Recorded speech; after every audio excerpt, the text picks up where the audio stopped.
안녕하세요. 40대 여자입니다. 누구든지 잘하는 것 하나쯤은 있다고 하는데 저는 평범 그 자체였어요.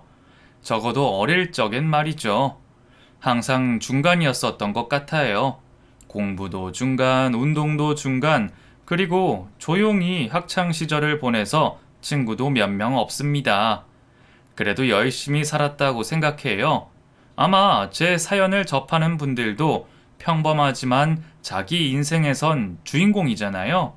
저 역시도 그런 생각으로 열심히 살았습니다. 저는 제빵학과를 나와서 모 유명 베이커리 회사에서 일을 했고, 그러면서 동네에 작은 베이커리를 차렸어요. 옛날 말로는 동네 빵집이죠. 솔직히 남들은 해외로 유학까지 다녀오면서 베이커리 연구도 한다곤 하는데 저는 그 정도는 아니고요. 정말 좋은 선생님 밑에서 열심히 빵을 만들었고 운 좋게 베이커리 회사에서 일하면서 장사하는 방법도 배웠어요. 다행히 장사 수완이 좋은 친구를 만나서 동네에 차린 빵집에 인테리어도 새롭게 싹 하고 인스타에 소문이 나서 조금씩 손님이 늘어나서 장사에 재미를 붙이며 살고 있습니다. 일단 그동안 제가 어떤 일을 했는지 어떤 사람인지 간단히 소개를 드린 거고요. 제가 드릴 이야기는 저를 개무시하던 예비 시댁에 대해서 말씀을 드리려고 해요. 사실 저를 빵에 비유해서만 살짝 소개해 드렸고 그냥 물에 물 탄 듯 술에 술 탄 듯 말씀드렸지만 저는 사실 사랑과 결혼보단 일에 매달려 사는 게 더 좋았고 치열하게 산 여자입니다. 그래서 정말 앞만 보고 달려서 제대로 된 연애를 못 해봤죠. 물론 저도 사람이니까 마음이 움직였고 심장을 두근거리게 만들어준 남자가 있었어요. 돌싱남이었는데 포근하고 괜찮은 남자였지만 솔직히 결혼 생각보단 그냥 썸 타는 관계였어요. 그때 제방업체에 다닐 때 잠시 만났지만 그게 전부였죠. 주변에선 아무리 돌싱이지만 사람 괜찮은데 어떻게든 잡아봐. 남자 괜찮던데? 너 나중에 가게 차릴 때 도움될지도 모르잖아. 소문 들어보니까 그 남자네 집에 돈이 좀 있다며? 됐어. 난 결혼 안 해. 그리고 내가 무슨 돈 보고 결혼해서 빵집 차릴 여자도 아니고 그런 말 하지 마. 이러면서 딱 잘랐었죠. 그리고 정말 별 진전 없이 흐지부지 그 돌싱남과는 끝났습니다. 물론 제가 문제였죠. 더 이상 마음의 문을 열지 않으니까 돌싱남이 나가 떨어진 거였어요. 그래서 저는 더욱더 결혼에 대해 부정적이었습니다.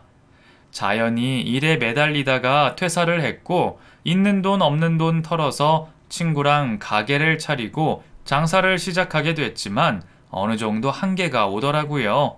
그러다 보면 아이디어를 얻기 위해서 전국에 있는 유명 베이커리를 돌아다니게 되거든요. 아마 이 사연 읽는 분들 중에 빵을 좋아하시는 분들은 전국의 유명 빵집 한두 군데는 일부러 가보셨을 거예요. 저도 마찬가지였죠. 틈날 때마다 모니터하려고 장사 좀 잘 된다는 빵집을 돌아다니다 보니 빵 좋아하는 사람들 모임에 가입하게 됐고 자연히 모임에서 이런 사람 저런 사람을 만나게 됐어요. 근데 모임 멤버 중에 의사가 한 명 있더라고요. 솔직히 저보다 3살이나 어린 동생인지라 누나 동생으로 만나게 됐습니다. 어느 날 동생이 저에게 묻더군요. 누나는 남자 안 만나요? 난 남자 관심 없어. 왜요? 누나 정도면 얼굴도 예쁘고 성격도 털털해서 웬만한 남자들이 대시를 엄청 할 것 같은데요. 난 결혼 관심 없어. 그럼 지금 남자 만난다고 들었는데 사귀는 거 아니에요? 헤어진 거나 다름없고 나는 결혼 때문에 만난 거 아니야. 연애는 연애고 결혼은 결혼이니까. 어쨌든 그건 네가 알아서 생각하는 거고. 난 일이 좋고 남자 만나서 결혼은 안 할 거야.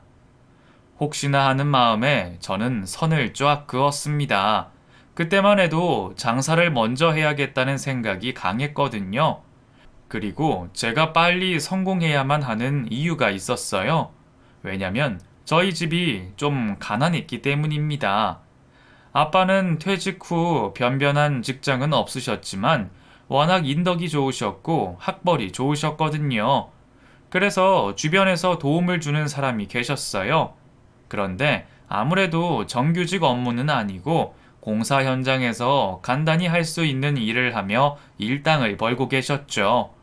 엄마는 가정주부셨지만 워낙 손재주가 좋으셔서 옷 수선집을 작게나마 하고 계셨는데 그나마 그게 집안의 유일한 수입원이었습니다. 이런 집안 분위기에서 저라도 빨리 안정적인 수입을 뽑아내야 했거든요.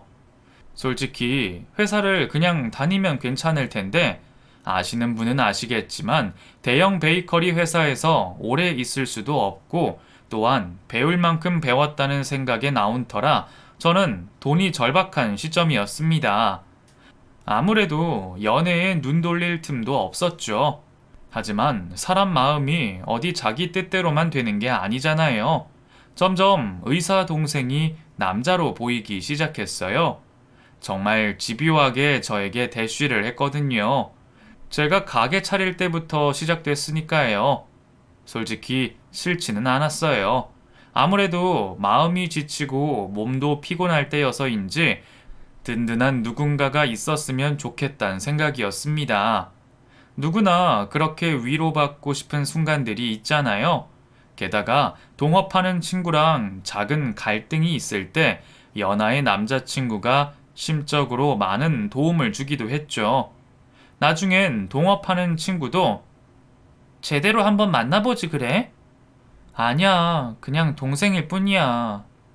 의사에 얼굴도 괜찮고 집안도 좋다며. 이런 기회를 왜 놓쳐?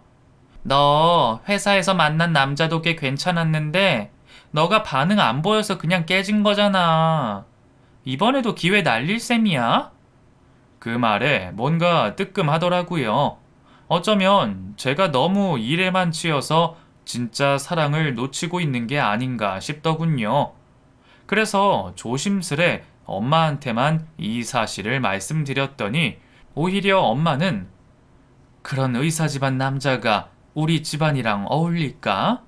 연애하는 건 자유지만 결혼은 글쎄 라고 하시는 거예요. 오히려 그 말에 마음이 울컥하더군요. 그래도 엄마라면 좋은 반응을 보여주실 줄 알았는데 그런 말씀을 하시니까 좀 섭섭했습니다. 그게 되려 기회가 돼서 5기로 의사 동생을 만나게 됐죠. 아예 선입견을 없애고 만나니까 자연히 제 마음도 열리게 됐고요. 하지만 그 동생을 좋아한다는 거였지 절대로 결혼을 해야겠다고 마음을 먹은 것은 아니었습니다. 근데 동생도 그걸 눈치를 챘는지 어느 날부턴가 슬슬 들이대더군요. 술 한잔 하자부터 은근슬쩍 스킨십을 하려고도 했고요. 동생이 저를 모임에서 만나는 누나가 아닌 그 이상으로 생각하고 있다는 걸 느꼈습니다. 그리고 그날 드디어 사고를 치게 됐네요. 사람이란 게 참 감정의 동물인가 봐요. 선을 넘지 말아야지 하면서도 의외로 분위기에 취해 술에 취해 그만 선을 넘어버리고 나니 이미 우리는 연인이 되어 있었어요. 그래서 저는 몇 번을 이야기했답니다. 나는 절대로 결혼 같은 거 안 하니까 그렇게 알고 있어. 라고요. 귀에 못이 박히도록 이야기했지만 어쨌든 동생이랑 함께 있는 게 나쁘진 않았어요. 한편으론 이상하게 안심이 되는 거예요. 오히려 동생이랑 이런 관계가 됐다는 게 차라리 나을 수도 있단 안심이었거든요. 근데 그럴수록 이상해지더군요. 불안해지고 이 행복이 나중에 큰 불행으로 다가올 수도 있단 예감이 생겼는데 아니나 다를까 저의 육감이 100% 맞기 시작한 겁니다. 베이커리 모임에서 알게 된 사람 중 한 명이 저희 가게에 놀러 왔다가 갑자기 근데 그 이사 소식 들었어? 이러는 겁니다. 참고로 그분은 제가 의사랑 사귀는 사이인 줄 전혀 모르고 있었고 입이 가벼운 분도 아니었어요. 어쨌든 제가 시침이 뚝 떼고 왜요? 무슨 일 있어요? 라고 물으니까 저번에 그 모임 나와서 어떤 여자애랑 썸씽이 있었나 봐. 그래서 모임이 발칵 뒤집혔다니까. 이러는 겁니다. 저는 베이커리 가게를 시작하고 나서부턴 모임에 자주 못 나갔던 터라 그런 일이 있는 줄 몰랐거든요. 한마디로 말해 여자친구인 저를 두고 의사 남친이 모임에서 다른 여자랑 썸씽이 있었던 이야기인데 솔직히 충격을 받았습니다. 누가 들어도 기분 나쁜 이야기잖아요. 근데 그보다 더 충격적인 것은 내가 그 자식 그럴 줄 알았어. 의사의 얼굴 반반하니까 모임뿐만 아니라 다른 데서도 여자 만나고 다니던 것 같던데. 그런 놈 조심해야 한다니까. 그분의 말씀에 너무 뜨끔한 거예요. 내가 바람둥이를 만났구나. 라는 생각이 드니 억울하고 분하더군요. 게다가 제 팔자에 남자란 없는 건가 싶어서 한숨도 나왔고요. 그래서 남친에게 이 사실을 따지러 갔죠. 가뜩이나 장사도 안 되고 속에 화도 부글부글 끓어오르는데 납득이 안 가는 변명이나 늘어놓으면 완전히 헤어지려고 마음먹고 갔습니다. 근데 참 신기하죠? 오히려 남자가 더 화를 내니까 제가 움츠러들더라고요.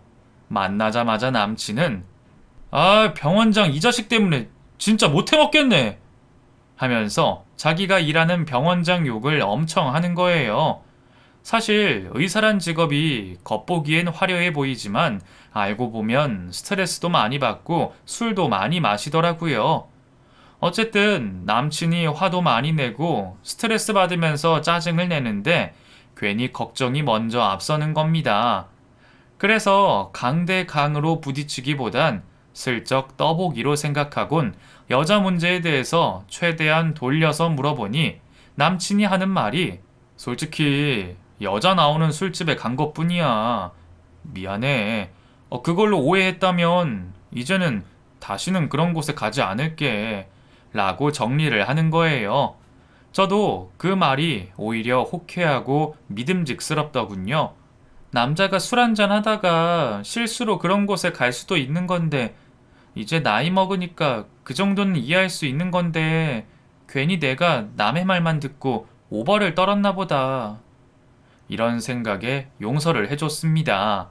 아니, 정확히 말하자면 제 스스로 제 마음속에 자비를 베푼 거죠. 오해도 풀리고 마음이 느슨해지니까 남친에게 약속을 하나 한 게 있습니다. 남친이 개인 병원을 차릴 수 있게 도와주기로 한 거죠. 물론 제 코가 석자인지라 드라마나 영화에서처럼 한 방에 병원 건물 세워줄 그럴 능력은 없었지만 그래도 비싸진 않지만 제 앞으로 물려받은 땅도 있었고 일단 가게 매출도 조금씩 상승하는 터라 약간의 자금 정도는 줄 수 있었거든요. 그 말에 남친도 엄청 좋아라 하면서 저에게 누나, 난 진짜 누나 덕분에 살아. 이러면서 애교를 부리는 겁니다. 그래서 제가 일부 비용을 빌려주기도 했고요. 하지만 제가 돈에 대해서 좀 집착이 있는 편인지라 남친에게 돈을 주면서 친구 관계도 가족 관계에서도 돈 거래는 정확해야 한다고 했어. 그래서 형식상이지만 차용증 하나는 쓰자. 라고 말을 해뒀죠. 남친도 오케이를 해서 차용증을 받아뒀습니다. 어쨌든 그때 그 일은 잘 마무리되고 남친과 만남도 이어가다 보니 더욱더 깊은 관계가 되었습니다. 어느 날 보니 뱃속에 아이가 생겼더군요. 순간 움찔했습니다. 저는 아직 결혼 준비가 안 됐는데 아이가 생겼다는 말에 이게 축복인지 아니면 앞으로 있을 일을 예고해주는 험난함인지 좀 당혹스러웠지만 일단 남친에게 알렸죠. 남친은 굉장히 당혹해 하더라고요. 저는 아이를 최대한 낳고 싶어 했고 남친은 조금 시간을 갖자고 했습니다. 그렇게 며칠 줄다리를 하다가 남친이 자기 엄마를 좀 만나보자고 하는 거예요. 어차피 결혼하려면 언젠가 인사를 드려야 하는 거니까 뱃속에 손주를 품고 예비 시댁에 인사를 드리러 가기로 했습니다. 솔직히 막막하더군요. 아무런 준비도 안 되어 있는데 이렇게 결혼해도 되나? 라는 생각도 있었고, 저는 아직 할 일도 많고 하고 싶은 일도 많은데 그냥 이렇게 결혼을 언급하면 완전히 묻히는 건 아닐까? 라는 두려움도 있었죠. 한편으론 아이도 키우고 싶은 모성애가 강해서 일단은 갈 때까지 가보자. 될 대로 되란 식으로 갔죠. 첫눈에 시어머니는 보는 순간 콧대가 거의 하늘을 찌르는 줄 알았습니다. 처음에 시부모님 스펙 듣고 정말 눈이 커지는 줄 알았어요. 일단 예비 시아버지는 꽤 큰 마트를 하고 계셨고, 시어머니는 무슨 모임 활동을 하시면서 소위 지역에서 방귀 좀 뀌시는 분이었어요. 솔직히 좀 쫄리긴 쫄리더라고요. 근데 예비 시댁에 인사를 드리러 가기 전에 남친이 신신당부를 하더군요. 우리 부모님이 지적인 수준이 좀 높으셔. 혹시나 누나를 자극하거나 약간 깔아뭉개는 이야기를 해도 절대로 기분 나빠하지 마. 원래 말투가 약간 그런 것뿐이니까. 이해해 줄 거지? 이 말을 엄청 하며 주의를 주더군요. 그냥 잘난 척 엄청 해대는 분들인가 보다 이 생각으로 인사를 드리러 갔습니다. 근데 인사드리러 갔는데 시어머니가 저를 엄청 반갑게 맞아주시더니 이것저것 챙겨주시더군요. 너무 감사하고 의외로 성격이 좋으시구나. 듣던 것과는 반대구나. 이런 생각을 할 무렵 시어머니가 했던 말은 상상을 초월했어요. 아이, 키울 겁니까? 그 말을 듣는 순간 너무 기가 막히고 어이가 없더군요. 이게 예비 며느리에게 할 말은 아니잖아요. 너무 황당하고 놀래서 저는 키울 건데요. 라고 얼결에 대답했죠. 그랬더니 시어머니는 표정으로 남친에게 말하더군요. 한마디로 말해서 이 여자아이가 답답한 애로구나. 이런 말을 남친에게 하는 느낌이었습니다. 기분 나빴다면 사과할게요. 근데 우리 애가 좋아하는 타입 같지도 않고 나이도 많고 제가 전혀 이해가 안 돼서 저도 모르게 그만 신뢰를 범했네요. 이러는 거예요. 정말 화가 나더군요. 순간 욱해서 확 뒤집어 버릴까 하다가 도대체 이 집안 꼴이 왜 이런가 궁금하기도 해서 오기로 가만히 눌러 앉아서 어디까지 이야기하나 두고 보기로 했습니다. 근데 마치 저의 과거를 염탐하고 무슨 취조하듯이 꼬치꼬치 캐묻는 거예요. 대학은 어디 나왔어요? 저는 중상위권 대학 나왔어요. 아니, 그쪽 말고 부모님 대학요. 부모님의 학력이 어떻게 되냐고요? 저희 아버지는 고졸이시고요. 그런데 이런 건 왜 물으세요? 그런데 갑자기 예비 시모가 깔깔대며 웃으시더군요. 민감하긴. 그냥 가족 될 사람이니까 서로 알아두면 좋잖아요. 이러더니 갑자기 대화를 뚝 하고 끊어버리는 겁니다. 그 뒤에 할 말이 많은데 갑자기 대화를 끊고 말도 안 하니 더 이상 해명하기도 귀찮아서 아무 말도 안 했죠. 남친은 가운데서 아무 말 없이 자기 엄마만을 바라보고 있었습니다. 이럴 때 남친이 나서줘야 되는데 오히려 등신처럼 가만히 있더군요. 그 말에 저는 좀 기분이 확 상해서 할 말은 제대로 해야겠다는 생각이 들어서 더 이상 인사는 드려야 할 것 같아서 온 거고요. 아이는 제가 키울 겁니다. 제 말에 예비 시부들은 잠깐 벙찐 표정이더라고요. 이 말만 하고 바로 나와버렸습니다. 남친이 쫓아나와서 사과하고 자기 엄마 입이 저렇다면서 비는데 좀 그렇더라고요. 그런데 결정적인 사건은 다른 데서 터졌어요. 그런 기분 나쁜 사건이 있은 후로 남친도 이상하리만큼 시큰둥하고 더 이상 연락이 없으니까 동업자 친구가 너 남친은 이렇게 널 방치해도 되는 거냐? 아이도 임신했고, 그런데 뭔가 조치를 취해줘야 하는 거 아니야? 그리고 임신 사실은 어떻게 집에 알릴 거야? 너네 엄마도 아셔야 할 거 아니야. 이러면서 현실을 정확히 짚어주는 거예요. 그 말에 저도 참 난감하더라고요. 빨리 이 문제를 해결해야 하는데 어쩜 좋나 싶어서 이참에 확인 사살을 해야겠다 싶었죠. 그래서 병원에 찾아갔습니다. 남친이 굉장히 피곤한 표정으로 나오는 거예요. 근데 저 때문만이 아닌 정말로 일에 치여서 피곤해 보였습니다. 그래도 대화를 하기 위해서 간 거니까 남친이 좋아하는 빵을 좀 싸가지고 갔습니다. 동료 의사들과 나눠 먹으란 의미로 넉넉히 가지고 갔죠.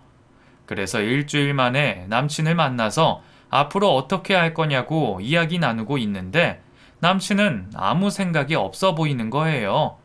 마치 제가 임신을 해서 일이 다 그르친 것 마냥 뭔가 불만이 있는 듯이 아주 묘하게 책임을 빙빙 돌리는 겁니다. 게다가 지금 일 때문에 들어가 봐야 한다는 식으로 계속 저를 회피하는 느낌이 들더군요. 순간, 이제 끝났구나 라는 생각이 들 무렵 저편에서 예비 시어머니랑 어떤 아주머니들 서너 분이 함께 오는 겁니다. 이건 웬 시츄레이션인가 싶었어요.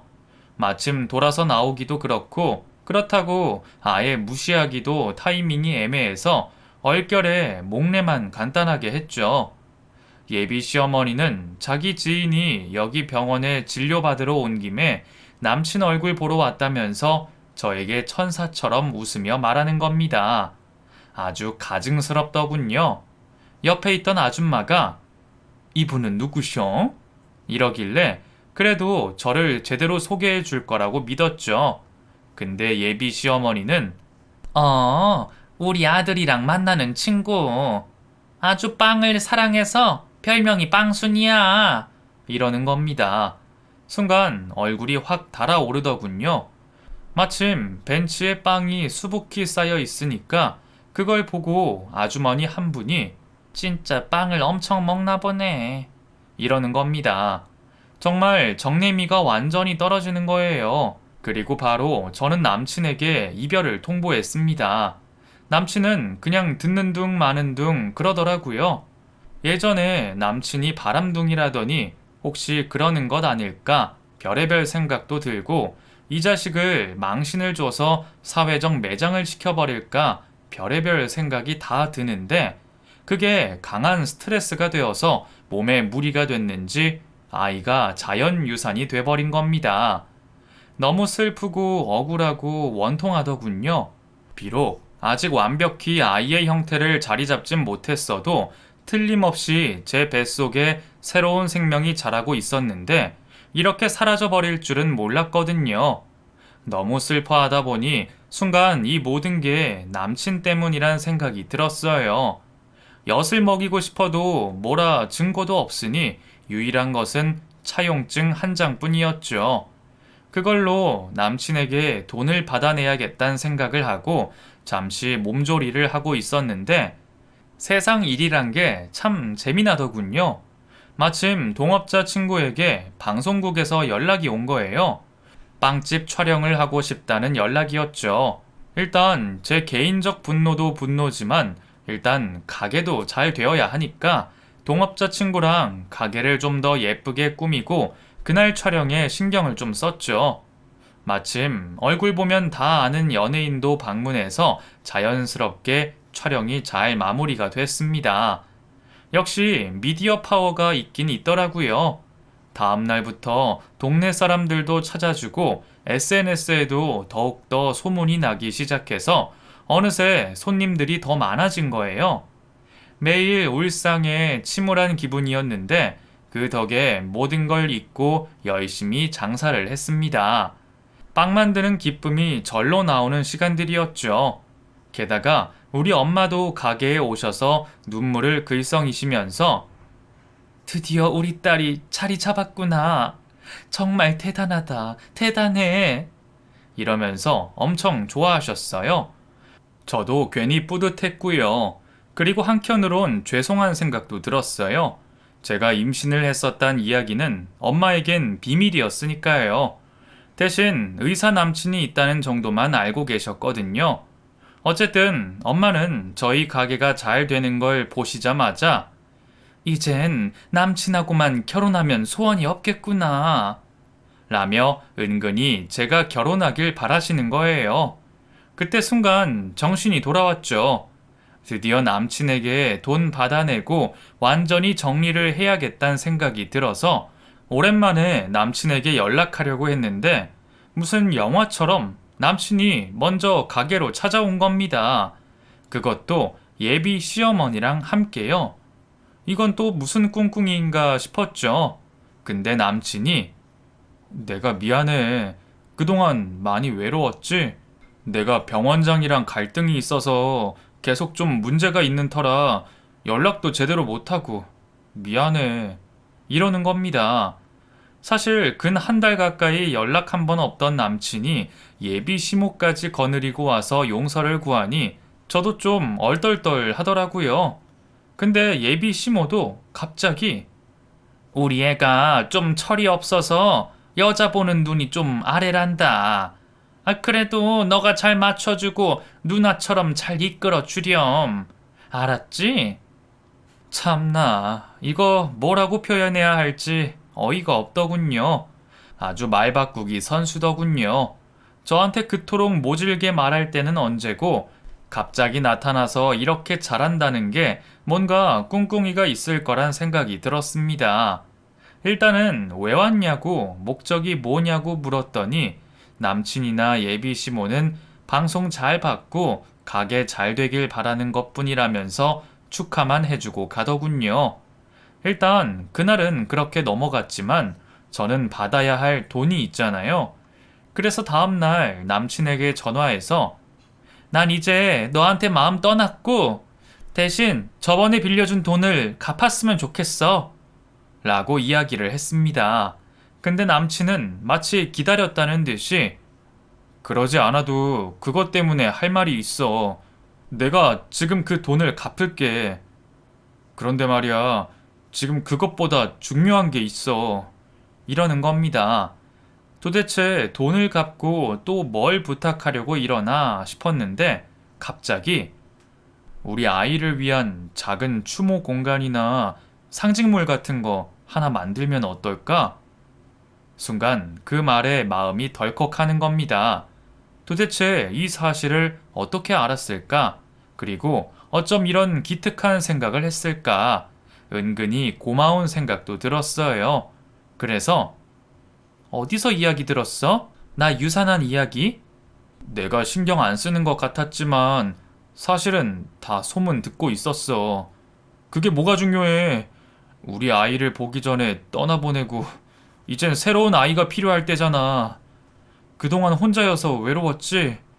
곧 결혼하고 진짜 우리들만의 새로운 아이를 만들자. 아주 그 말을 듣는데 눈물이 확 하고 쏟아지더라고요.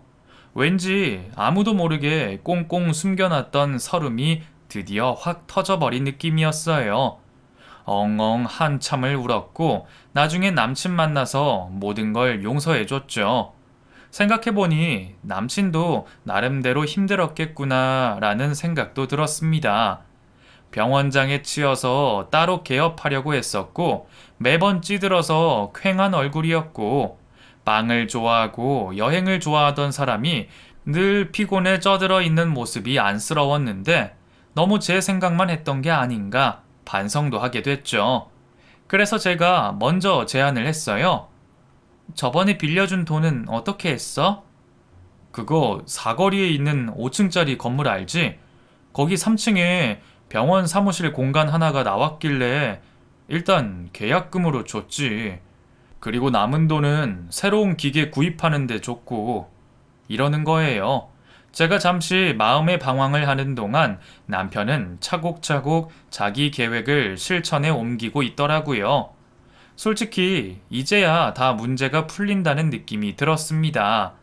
저도 빵가게가 점점 궤도에 오르고 있었고 남친이 개업으로 나서면 이제 서로의 분야에서 성공하며 결혼만 하면 된다고 생각했죠. 이 모든 게 비록 얼굴을 본 적도 없지만 먼저 떠난 아이의 축복이자 선물이라고 믿었어요. 그리고 무엇보다 좋은 건 예비 시어머니가 이미 와서 사과까지 했으니 이제 남은 건 탄탄대로 뿐이라고 생각했죠. 그리고 이젠 진짜로 양가의 축복을 받으면서 결혼을 해야겠다고 마음 먹었고요. 그 사이에 시어머니는 저에게 며느리라고 불러주시면서 하루는 시댁으로 오라고 하더라고요. 그래서 일주일에 하루 쉬는 날 잡아서 시댁에 갔는데 본인 친구분들이랑 같이 계신 거예요. 물론 일전에 언지를 주긴 하셨죠. 친구들 모아서 갈 테니 간단히 제빵 기술을 알려줄 수 있냐고 말씀하시긴 했어요. 근데 한두 분 정도 모여 계실 줄 알았는데 무려 10명 가까이 있었고 빵을 만들려면 오븐도 있고 재료도 있어야 하는데 다들 딱히 준비하신 것도 없더라고요. 이건 좀 아니란 생각이 들어서 시어머니에게 조심스럽게 말씀을 드렸어요. 어머니, 이건 좀 교육이 어려울 것 같아요. 누가 너보고 교육하래? 빵이나 만들어줘. 네? 저번엔 기술 알려달라고 하셨잖아요. 그때보다 사람 늘었으니까 그냥 니네 집 유명한 빵 좀 만들던가 아니면 못 만들면 그 빵을 좀 싸오든가. 참 기가 차더라고요. 무식해도 이렇게 무식할 수가 있나 싶었습니다. 그래도 시어머니 체면을 깎을 수 없어서 집에 있는 오븐기로 간단히 쿠키 굽기 정도만 했어요. 그런데 다들 좀 기대한 것과 달라서 시어머니 친구분들이 약간 실망을 하신 것 같더라고요. 근데 시어머니는 마치 저 들으라는 듯이 나도 한때 그런 거 다 해봤는데 공부를 못하면 몸이 고생하거든. 그래도 저런 집안에서 우리 며느리 같은 제주꾼이 태어난 게 용한 거야. 이런 말을 예사롭지 않게 하고 다니는 겁니다. 솔직히 몇 번은 참았지만 도저히 견딜 수가 없어서 아예 나를 잡고 요목조목 따지려고 했죠. 차마 시어머니 앞에선 이야기 못하겠고 남친에게 이 상황을 이야기했더니 남친은 누나, 엄마 용서해. 더 꼬치꼬치 따지려고 하실 거야. 누나가 이해 좀 해주라. 이러면서 싹싹 비는 거예요. 그래서 가서 전해. 내 입에서 험한 말 나오기 전에 너가 중간에서 제대로 처리해. 니네 엄마한테 무시당할 정도로 무식한 집안 아니니까 가서 전해. 그랬더니 남친이 어떻게 전했는지 모르겠는데 다음 만남 때 시어머니가 저를 보곤 빙글빙글 웃으면서 너는 내가 농담 좀 한 거 가지고 그렇게 성질을 내고 그러니 어른이 하는 말이 농담인지 진담인지도 구분 못하면서 그동안 사회생활은 어떻게 했니? 이러면서 은근히 돌려서 제 탓을 하는 겁니다. 진짜 어이가 없더군요. 그래서 이참에 제대로 한판 붙어서 그런 말씀을 못하게 하려고 제가 말을 했어요. 저를 무시하는 것까진 그래도 참을 수 있지만 저희 집에 대해 뭘 아신다고 무시하시는 거예요? 다시는 그런 말씀 삼가해 주세요. 하며 선을 잘라버렸죠. 그랬더니 갑자기 예비 시어머니가 미안하네. 우리가 좀 기분 나쁘게 말했다면 이해해주고 우리는 나쁜 뜻은 없었어.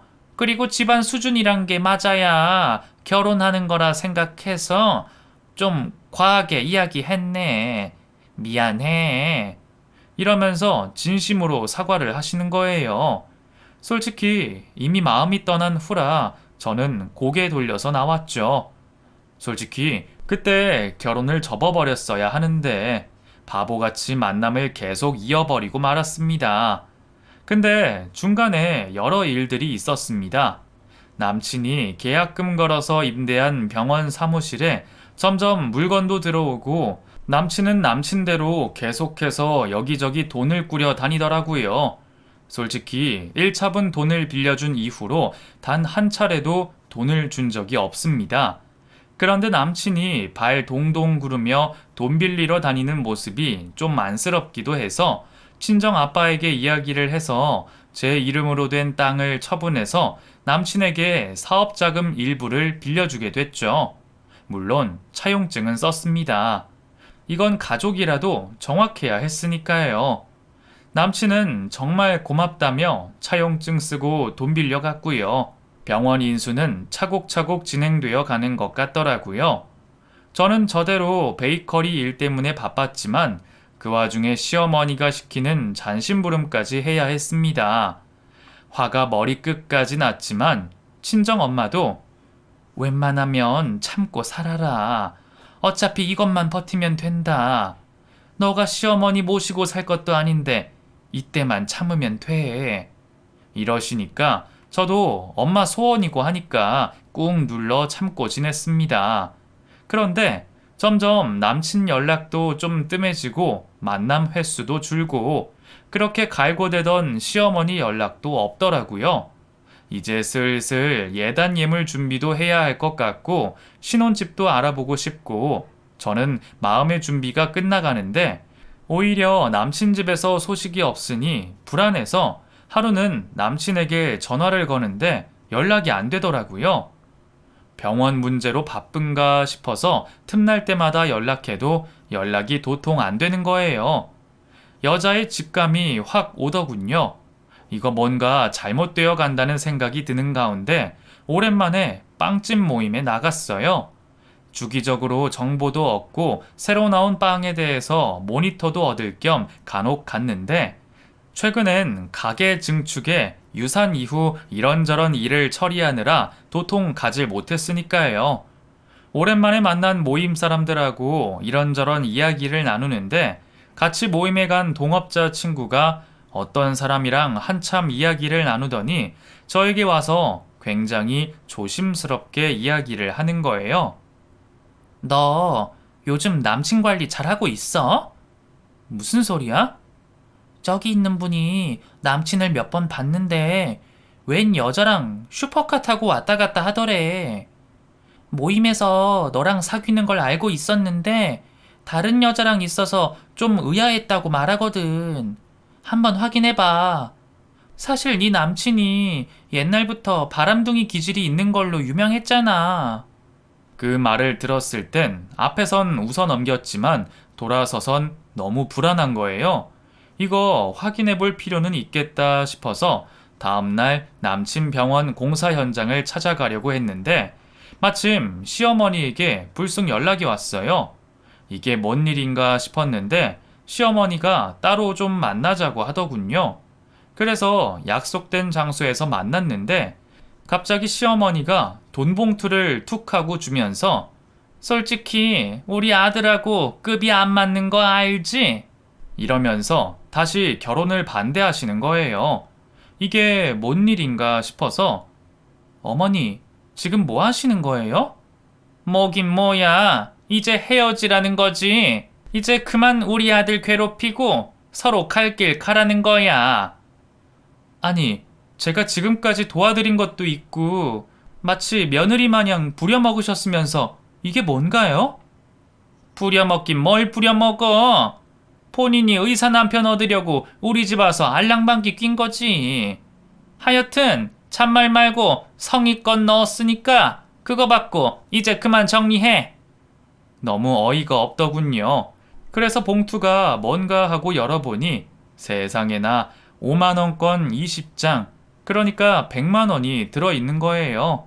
고작 100만원 주고 누구 인생 조지려고. 이게 뭐하는 짓인지 어이가 없었어요. 순간 뭔가 잘못되어 간다는 느낌이 들더군요. 그리고 머릿속에서 대충 정리가 되더군요.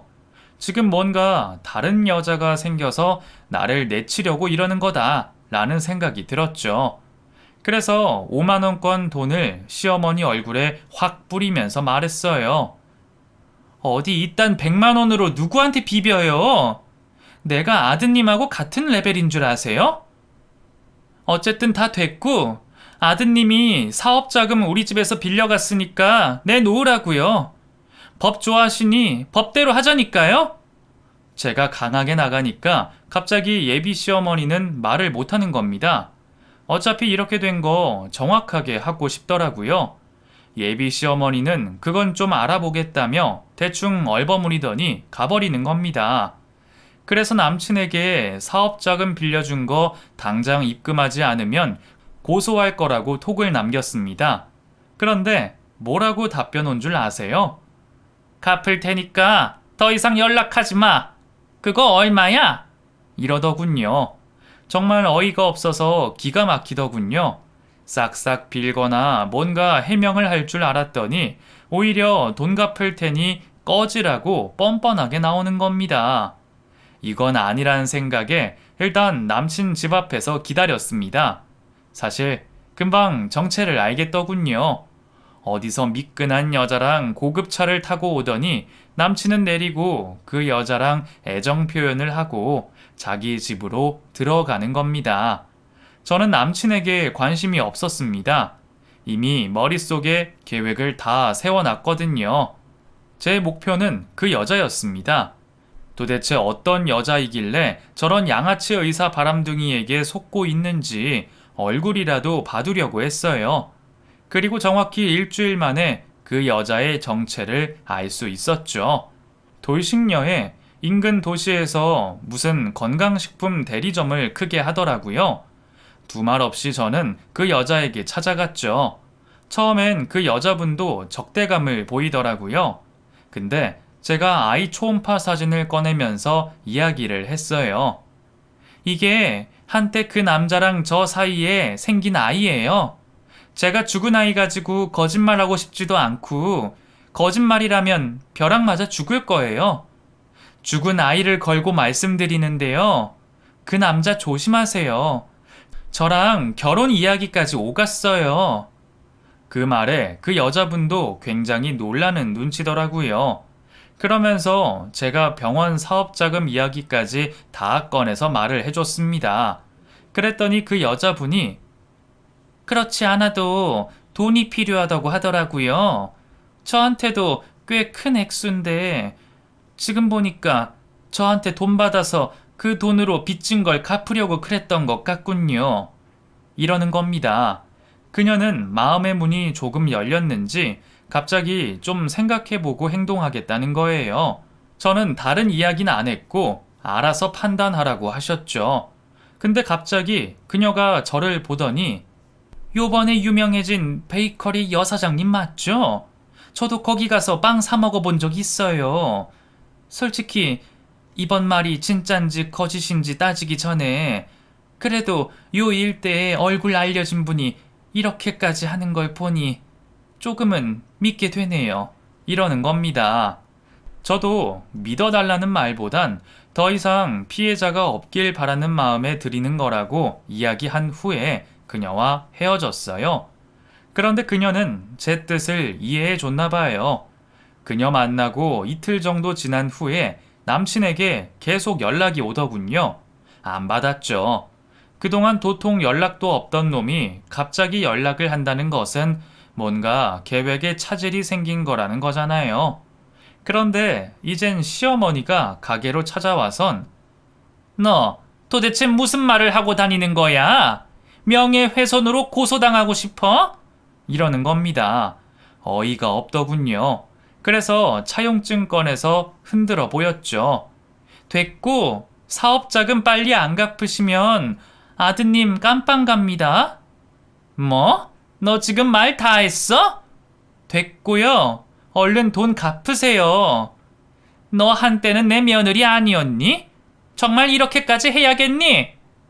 어차피 우리가 상견례를 한 것도 아니고 무슨 혼인신고를 한 것도 아닌데 무슨 며느리 운운하세요. 돈만 갚으세요. 돈 못 갚으면 3배로 되는 거 아시죠? 빨리 돈이나 갚으세요. 이러고 계속 돈 이야기만 했습니다. 시어머니는 온갖 악담을 퍼부으며 나가더군요. 그거 고스란히 우리 동업자가 찍어놨습니다. 그 이후에 남친이 찾아와서 누나 돈벌레 아니잖아. 나한테까지 이러면 안 돼 누나. 내가 잘못했어. 그냥 우리 둘이 살자. 아이 낳고 그냥 결혼식 올리지 말고 그냥 살자. 이러는 겁니다. 아주 사탕 발림으로 저를 속이려고 하더군요. 하지만 제가 거기에 속아 넘어갈 사람이 아니죠. 이미 그 인간의 추한 꼴을 다 봤으니까요. 저는 같이 살 생각도 없고 오직 빌려준 돈을 내놓으라고 했죠. 더 이상 말이 안 통하면 경찰에 사기죄로 신고하겠다고 했습니다. 그 말에 남친 역시 온갖 욕설을 퍼붓고 나갔습니다. 솔직히 저만 피해를 입은 거죠. 돈 잃고 사람에게 실망하고 상처가 이만저만이 아니었습니다. 하지만 동업자가 이야기해 주더군요. 이런 인간들은 완전히 밟아줘야 해. 내가 도와줄 테니까 끝까지 한번 가보자. 이러길래 솔직히 더럽고 치사해서 돈을 안 받으려고 나약해졌던 저를 다잡게 됐어요. 아니나 다를까 제가 신고한다고 최후의 통첩을 보냈더니 남친이 입금을 해줬습니다.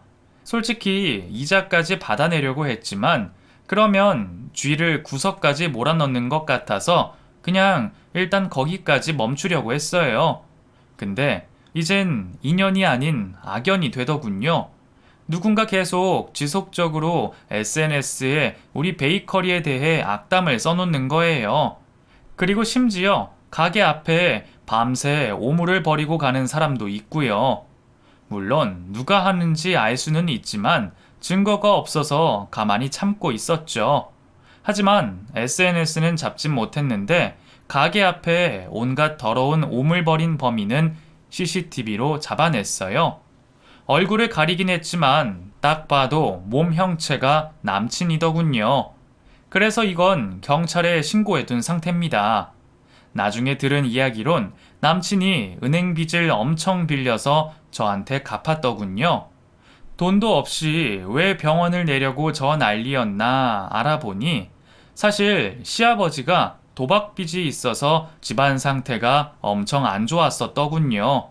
그래서 개업을 못했던 건데 아마 그 개업비를 저한테 뜯어내려고 했던 것 같습니다. 물론 계획적인 건 아니었겠죠.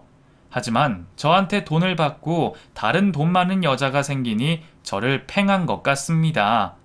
어쨌든 저는 지금 남편이 될 뻔했던 남자랑 전쟁 중이에요. 남친은 지금도 저만 보면 이를 갈고 있겠죠. 하지만 이건 전부 남친이 자초한 일 아닙니까? 물론 어디서 다른 여자를 또 잡아서 자기 목적에 이용해 먹을 수도 있습니다만 저는 그런 소문이 들릴 때마다 철저하게 모든 걸 다 까발려 줄 겁니다. 아예 이런 양아치가 여자의 돈으로 성공하는 꼴을 못 보거든요.